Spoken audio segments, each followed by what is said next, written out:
یاره د الله رسول سبحان الله اوه اوه اوه والله موږ نه دي پیژندلی. تانوي صاحب لیکلی دی پیغمبر علیه الصلاۃ والسلام مبارک د کافرانو یو سردار رالی، ملک به رالی، کافرانو د مسلمانانو نه.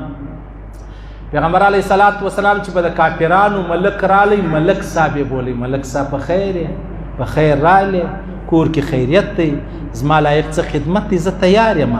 که به هغه سردار د کافرانو ای سردار د الله رسول به ولاړ سو د خپل پټو مبارک پټو مبارک به ورته وار کوي، ورته ولاړ به سو د ځان سره به کښېنوي ول سردار صاحب جوړ یې، بچان جوړ دي، کور کې خیریت دی، زما لایق څه خدمت دی، زه ستا خدمت کولی سم.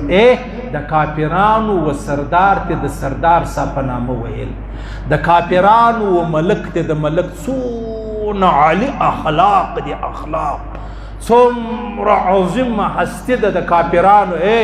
چې به جنګ رالی بیا بیا داسې ټوکړې ټوکړې کول لکه هغه قصابان چې ساتل ورسره یې دا غوښ څنګه بیا داسې ټوکړې ټوکړې کول. لیکن په عام مجلس کې، په عام روټین کې، په عام احوال کې سردار صاحب ملک صاحب جوړې. او سبحان الله څونه ده د الله. حضرت عمر فاروق فرمایي که د چا په زړه کې ځای پیدا کوي په هغه نامه یې بوله چې په کوم نامه دی خوشحاله کېږي.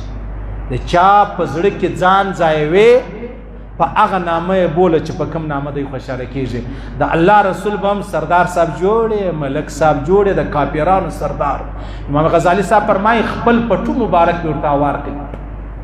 یو ورځ پیغمبر علیه الصلاۃ والسلام مبارک پر منبر باندې ناست دي، جمعې بیان شروع دي، نو شاپه ریګ هوار دی، ریګ شی چټایي به څه ول، هغه صحابه کرام ناست. حضرت جریر رضی الله عنه رالی، طبرانی حدیث دی چې رالی شاوخوا یې داسې وکتل چې یو ځای که د چټایي ځای پیدا سو نو ور کښېنې. نبي علیه السلام داسې ورته کتل د شاوخوا کتل، پیغمبر علیه السلام مبارک سره خپل پټو مبارک ورسره و، دا یې داسې وپېچئ، داسې جریر له روغلو جریره ده ول ول دا هوار که ورباندې کښېنه، ول دا هوار که ورباندې کښېنه. جریر را ولاړ شو، پټو یې راواخیستې، پر سترګې ونیوئ، بیا یې مچه کول، یا رسول الله ستا پټو د هوارېدو دی چې زه هوار کړم، ستا پټو د هوارېدو دی چې زه هوار کړمه. ته دا اخلاقو ته وګوره، دا اخلاق به بیا څوک پیدا کړي؟ موږ د دغه نبي پیروکاران یو، د دا نبي. ځکه که شیګان هېڅ ما ستا سره هېڅ بنده نه ده، ته پر خپله لار روان یې، زه پر خپله لار روان یم، که نه تر تا خو عیسایان ډېر بتر دي، زه به وایي چې عیسایان ته ګرد عمر جوړېدلی وای، پر خپله لار روان دي. منګر که مسلمان شیخ الحدیث، شیخ القرآن، مفتی امام ابو حنیفه، امام مالک، امام شافعی هم لاره بنده کړله.